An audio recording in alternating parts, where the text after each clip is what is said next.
नमस्कार साथियों, मैं रघुवंशी स्वागत करता हूं आपका इस कार्यक्रम में जिसका नाम है बिहार में काबा और कानाबा। इस समय बिहार में चुनाव की भरमार है, चारों तरफ प्रत्याशियों की हाहाकार है, आपस में आरोप प्रत्यारोप और बहस की संचार है। इस बिहार में का जो चुनाव है वाकई एक इस प्रकार का चुनाव होता है जिसमें पूरे देश को आकर्षित करता है और पूरे देश की नज़र इस पर होती है, क्योंकि कहीं न कहीं बिहार पूरे देश की राजनीति को प्रभावित करता है, प्रभावित करता रहा है। हम बात करते हैं उस बिहार की जहां पर जन्म हुआ था गौतम बुद्ध जैसे एक व्यक्ति का, जो सिद्धार्थ से गौतम बुद्ध बने। यहाँ जन्म से मेरा उद्देश्य मत समझिएगा कि वहाँ उस स्थल पे उस प्रदेश में उनका जन्म हुआ था। यहाँ पर वास्तव में गौतम बुद्ध, महात्मा बुद्ध को जो ज्ञान की प्राप्ति हुई थी, जिसके बल पर उन्होंने पूरी दुनिया में शांति अहिंसा का संदेश दिया था, वह ज्ञान उन्हें प्राप्त हुआ था। साथ ही साथ महावीर स्वामी जैसे तीर्थंकर, जो कि 24वें तीर्थंकर थे जैन धर्म की, उनकी ये जन्मस्थली रही है वैशाली में। और साथ ही साथ अजातशत्रु जैसे एक ऐसे व्यक्ति की जन्मस्थली रही है जिसने पूरे मगध साम्राज्य को इतना विस्तारित किया कि वर्तमान भारत की सीमाओं से बाहर तक का उसकी सीमाएं हुआ करती थी। अफगानिस्तान से लेकर बंगाल तक की उसकी सीमाएं हुआ करती थी और दक्षिण में कर्नाटक तक वह फैला हुआ महान साम्राज्य हुआ था। इस प्रकार से बिहार का जो वैभवशाली इतिहास रहा है, जो ऐसा इतिहास रहा है जिसने पूरी मानवता को प्रभावित किया है, चाहे वह चाणक्य रहे हों जिन्होंने अपनी कूटनीति के बल पर, जिन्होंने अपने अर्थशास्त्र के बल पर लोगों को शासन सत्ता चलाने की बात बताई हो, पहली बार किस प्रकार से शासन चलाया जाए, किस प्रकार से लोगों को लाभ पहुंचाया जाए, राजा का जीवन कैसा हो, इसको उन्होंने अपने अर्थशास्त्र में पूरे संसार को संदेश के माध्यम में प्रेषित किया। और अशोक जो कि एक चंड अशोक था, जो कि एक हिंसक था, एक क्रूर व्यक्ति था, उसने पूरे संसार को एक धम्म अशोक में अपने आप को परिवर्तित करके ऐसा संदेश शांति, एकजुटता और गौतम बुद्ध के विचारों को प्रसारित किया कि पूरे एशिया में, चाहे वो चाइना हो, चाहे थाईलैंड हो, चाहे वो श्रीलंका हो, वहाँ तक बौद्ध धर्म की पताका को फैलाने में प्रमुख योगदान दिया, जो कि कहीं न कहीं आज पूरे संसार में एक शांति की संदेश देने का प्रयास किया जाता है। और इस प्रकार से इस श्रृंखला में यदि आगे लोगों को जोड़ने का प्रयास किया जाए और लोगों को जोड़ा जाए, पाणिनि जो कि व्याकरण के जन्मदाता कहे जाते हैं, कालिदास जो कि महान उपन्यासकार रहे हैं, जिन प्रकार के उन्होंने महाकाव्य लिखे हैं, वह अपने आप में अद्भुत रहा, चाहे अभिज्ञात शाकुंतलम रहा हो या फिर अन्य दून के उपन्यास रहे हों या महाकाव्य रहे हों, उन्हें पूरे संसार में एक ऐसा स्थान स्थापित किया है जो कि अविश्वसनीय है और जिसकी तुलना आज विश्व के महान साहित्यों में की जाती है। और इसी में यदि अगला नाम जोड़ा जाए तो कहीं न कहीं आर्यभट्ट को कौन भूल सकता है, एक महान गणितज्ञ जिसने पूरी दुनिया को इस प्रकार के गणित को समझाने का, ज्यामिति का, शून्य का आविष्कार किया, जिससे कि आज पूरी दुनिया उनकी कृतज्ञ है। और उन्होंने सबसे पहले यह सिद्धांत दिया था कि जो आपकी धरती है वो अपनी धुरी पर घूमती है। बाद पश्चिमी के देशों ने इन बातों को लोगों तक पहुंचाया, आविष्कार के माध्यम से लोगों के सामने प्रस्तुत किया।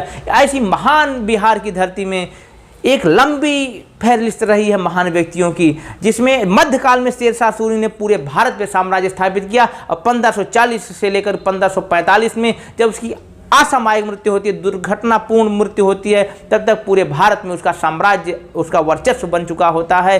और यह सिलसिला यहीं रुकने वाला नहीं था, क्योंकि कोई भी व्यक्ति इतिहास का अंतिम व्यक्ति नहीं होता है। उसके बाद कुंवर सिंह ने 1857 के जो विद्रोह में, जो स्वतंत्रता संग्राम में एक वह स्थान हासिल किया। 9 महीने तक उन्होंने गया में एक स्वतंत्र सत्ता का संचालन किया और पूरे अंग्रेजों को इस प्रकार का संदेश दे दिया कि बिहार हो चाहे भारत हो, तुम इतनी आसानी से हम पर कब्जा नहीं कर सकते हो। और 1764 का वो बक्सर का युद्ध कौन भूल सकता है, जिसने पूरे भारत में ब्रिटिश साम्राज्य की हुकूमत पर मुहर लगा दी और पूरे देश में उसी के बाद से ब्रिटिश साम्राज्य का विस्तार होता चला गया। इस प्रकार से बिहार हमेशा निर्णायक रहा है, जिसने निश्चित किया है कि देश की धारा को किस दिशा में मोड़ने का प्रयास किया जाए। उसके बाद गुरु गोबिंद सिंह जो कि खालसा पंथ के संस्थापक रहे हैं, सिख धर्म के अंतर्गत, और सिख धर्म के अंतिम गुरु रहे हैं, जिन्होंने सिखों को लड़ना सिखाया, अपने अधिकार के लिए यातना से हट करके संघर्ष करना सिखाया। उनकी भी जन्मस्थली बिहार ही है। इस प्रकार से बिहार का एक जो इतिहास रहा है, उसमें यदि हम महात्मा गांधी को जोड़ दें, महात्मा गांधी का जो चंपारण आंदोलन था, जहाँ पर उन्हें भारत में सबसे पहली बार सत्याग्रह का प्रयोग किया और वह प्रयोग इतना सफल हुआ कि उन्हें रविन्द्रनाथ टैगोर ने महात्मा की उपाधि दे दी। तो एक शुरुआती स्थल, एक ऐसा स्थल रहा है बिहार जिसने कि पूरे भारतीय स्वतंत्रता आंदोलन में अपना अमिट छाप छोड़ी है। राजेंद्र बाबू रहे हों जो कि भारत के पहले राष्ट्रपति स्वतंत्र भारत के रहे हों, या फिर दूसरे अन्य क्रांतिकारी रहे हों, चाहे खुदीराम बोस रहे हों, चाहे प्रफुल्ल चंद्र चाकी रहे हों, इन सब की जन्मस्थली बिहार ही है। तो बिहार, उसके बाद जब आज़ादी के बाद बिहार में श्री कृष्ण बाबू मुख्यमंत्री बनते हैं और उनके साथ मिलकर के लोगों ने बिहार, एक नया बिहार बनाने का जो सपना देखा वह कहीं न कहीं सफल होता नजर आया। और इसका प्रमाण जो है वह जवाहरलाल नेहरू द्वारा गठित आयोग की संस्तुति के आधार पर पता चलता है कि उसने कहा कि पूरे देश में सबसे अच्छा डेवलपमेंट, सबसे अच्छा विकास बिहार में चल रहा है और बिहार उस समय विकास के मामले में पूरे देश का नेतृत्व कर रहा था। लेकिन उसके बाद धीरे धीरे जैसे जैसे राजनीतिक परिस्थितियां बदलती गई, वहाँ पर जातीय समीकरण बनते चले गए, लोगों के बीच आपस में खींचतान बनती गई, उससे बिहार धीरे धीरे धीरे धीरे अपने उस गौरव को भूलता चला गया, उस गौरव से दूर होता चला गया जिसकी वजह से पूरे देश में, पूरी दुनिया में उसका एक प्रतिमान या गरिमा में उपस्थिति हुआ करती थी। धीरे धीरे वहाँ पर राजनीतिक खींचतान के बाद जब 1974 में छात्र आंदोलन का प्रारंभ होता है और 18 मार्च 1974 को जब सारे छात्रों ने मिलकर के विधानसभा घेराव का निर्णय करते हैं, उनकी छोटी छोटी मांगे थी, जिस प्रकार से हॉस्टल में ठीक से खाना नहीं मिलता है और विद्यालय में या विश्वविद्यालयों में एक जो पढ़ाई का स्तर होता है उस सिर्फ से पढ़ाई नहीं होती है। इन छोटे छोटे मुद्दों को लेकर के जब 18 मार्च 1974 को छात्रों ने आंदोलन प्रारंभ किया और विधानसभा घेराव का एक जो प्लान किया, एक योजना बनाई, उस पर जिस प्रकार से वहाँ की सरकार ने लाठीचार्ज करके, आंसू गैस के गोले फेंक करके और साथ ही साथ गोली तक चलवा करके उसका दमन करने का प्रयास किया, वह कहीं न कहीं पूरे बिहार के लिए, पूरे देश के लिए छात्र आंदोलन की नींव बनी।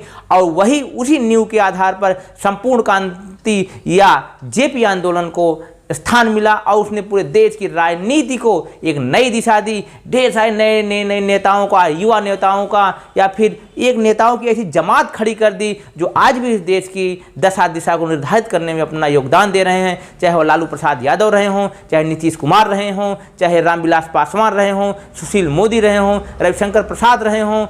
इस प्रकार के नेताओं ने बाद में इस देश को एक ऐसी दशा दी, एक ऐसी दिशा दी जो निर्णायक रही और कहीं न कहीं अपने समय के या वर्तमान के भी ये भाग्य विधाता रहे हों। तो इस आंदोलन के माध्यम से इंदिरा गांधी तक को देश में इमरजेंसी लगानी पड़ गई और उसके बाद 1977 में चुनाव होता है। तो विधानसभा चुनाव बिहार में जनता पार्टी को बहुमत मिलता है, लेकिन सत्ता को लेकर के जो आपस में शक्ति संघर्ष होता है उसमें कहीं न कहीं बिहार पिछड़ने लगता है और व्यक्तिगत महत्वाकांक्षाएं आगे बढ़ने लगती हैं। और उन्हीं व्यक्तिगत महत्वाकांक्षाओं के वशीभूत होकर के 5 सालों में 9 मुख्यमंत्री देखने पड़ते हैं बिहार में। और 1984 में जब इंदिरा गांधी की हत्या होती है तो उसके बाद उसी सहानुभूति के आधार पर बिहार में एक बार फिर कांग्रेस की सरकार बनती है। लेकिन यह सरकार जो होती है जनता के साथ जुड़ करके ईमानदारी से काम नहीं कर पाती है और 1989 में भागलपुर के वह दंगे होते हैं जो बिहार की पूरी राजनीति को एक नई दिशा देते हैं। और उसके बाद 1990 में होने वाले चुनाव के परिणाम स्वरूप बिहार में एक बार फिर जनता दल की सरकार बनती है। और जब मुख्यमंत्री का चयन करने की बात आती है तो एक लंबी खींचतान के बाद एक ऐसे व्यक्ति को जिसे लोग बहुत सीरियस नहीं समझते थे, बहुत गंभीर नहीं समझते थे, एक मजाकिया, एक चुटकुलेबाज नेता लालू प्रसाद यादव का उभार होता है और वह बिहार में 10 मार्च 1990 को मुख्यमंत्री पद की शपथ लेते हैं। और उस प्रारंभ में लालू प्रसाद यादव से लोगों को बड़ी सारी संभावनाएं थी, उनमें बहुत सारे लोगों को प्रेम नज़र आता था। लोगों में लालू प्रसाद यादव में एक ऐसी छवि नज़र आती थी जो अपने लोगों के बीच के निकला हुआ एक छात्र था, एक युवा था और एक नेतृत्व करता था जो उस स्थल पर पहुंच चुका था जो कि बिहार के हर व्यक्ति का सपना हुआ करता था, बिहार का मुख्यमंत्री पद।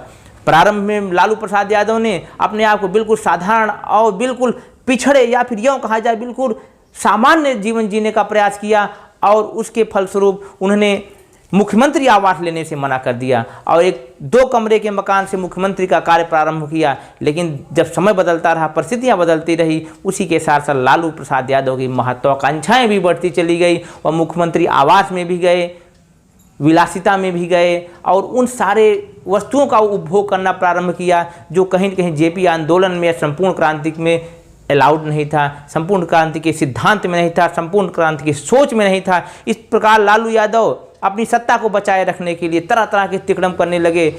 वहाँ पर लालू प्रसाद यादव के सरकार में, लालू प्रसाद यादव के राज्य में सामाजिक विकास तो बहुत तेज़ी से हुआ। पिछड़ी जातियों को अपने अधिकारों का ज्ञान हुआ, उन्हें अपने बातों का ज्ञान हुआ, और साथ ही साथ नौकरियों को लेकर के उनके अंदर जो सरकारी नौकरियां उनके लिए एक सपना हुआ करती थी, उसमें आरक्षण उन्हें की उम्मीद जगी, और साथ ही साथ उनका एक जो सामाजिक सशक्तिकरण हुआ वह बहुत तेज़ी से बढ़ा। इसका परिणाम यह हुआ कि समाज में वह तबका जो एक ऊंचा तबका हुआ करता, जो शुरू से ही समाज का एक समृद्ध तबका हुआ करता था, उसके बीच और समाज के पिछड़े तबके के बीच एक संघर्ष होता है जो कि बिहार को बहुत पीछे ले जाता है, और एक जंगल राज, अराजकता का राज फैलता है।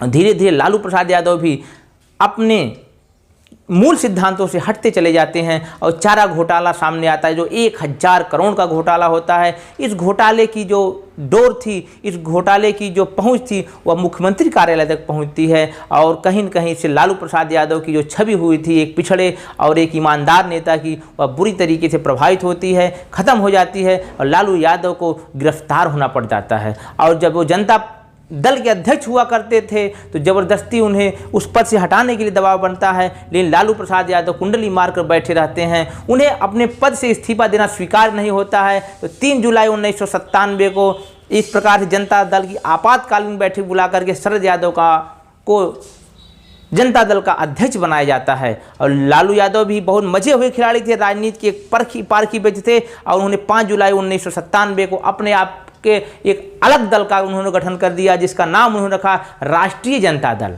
और राष्ट्रीय जनता दल के स्वयं अध्यक्ष बने, लेकिन जब उनके ऊपर राजनीतिक दबाव बढ़ने लगा और उन्हें मजबूर होकर के जब उनके विरुद्ध गैर जमानती वारंट जारी किया गया, और उस समय के जो एक प्रखर और ज्वाइंट डायरेक्टर सीबीआई के हुआ करते थे विश्वास जी, उन्होंने फौज तक को बुलाने के लिए धमकी दे दी कि यदि लालू यादव को गिरफ्तार करने के लिए सहयोग नहीं करती है बिहार की पुलिस तो मैं फौज को बुलाऊंगा। और इन दबावों के फलस्वरूप लालू प्रसाद यादव को अपने पद से इस्तीफा देना पड़ता है।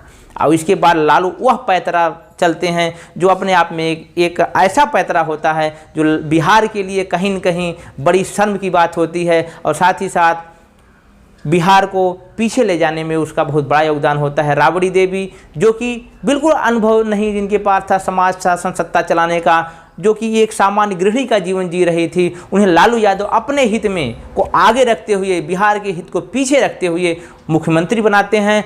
और राबड़ी यादव जिन्हें कोई समझ नहीं थी समाज की, उनके शासनकाल में बिहार में बहुत तेज़ी से अराजकता का विकास होता है, और लूट, डकैती और साथ ही साथ एक सुनियोजित या संगठित अपराध का विकास होता है। ऐसा रिकॉर्ड बताते हैं कि 1997 से लेकर के 2005 तक 17,000 लोगों का अपहरण हुआ, 24,000 से ज़्यादा डकैतियाँ पड़ी, और लगभग 25,000 से ज़्यादा लूट के केस सामने आए। इन सब परिस्थितियों में बिहार को बिल्कुल पीछे छोड़ दिया, जहां उसका सामाजिक विकास तो हुआ लेकिन साथ ही साथ आर्थिक विकास उसका पिछड़ता चला गया। नई इंडस्ट्री लगना बंद हो गए, लोगों को रोजगार की समस्या खड़ी हो गई, और लोगों को कहीं न कहीं पलायन का सामना करना पड़ा। लोग बिहार छोड़ करके दूसरे राज्यों में जाकर के नौकरी की तलाश और बेहतर भविष्य की तलाश करने लगे, जिसमें जो पढ़ा लिखा बड़ा तबका था वह भी बिहार से माइग्रेट किया, और साथ साथ जो मजदूर तबका था, जो गरीब तबका था, जो गुरबा तबका था, उसको भी विदेशों में जाकर के, बाहर जाकर के, अन्य राज्यों में जाकर के अपना भविष्य तलाशना पड़ा। इस प्रकार से बिहार में जिस प्रकार से अराजकता फैली, वह बिहार, वर्तमान बिहार को पीछे ले जाने में उसका बहुत बड़ा योगदान था।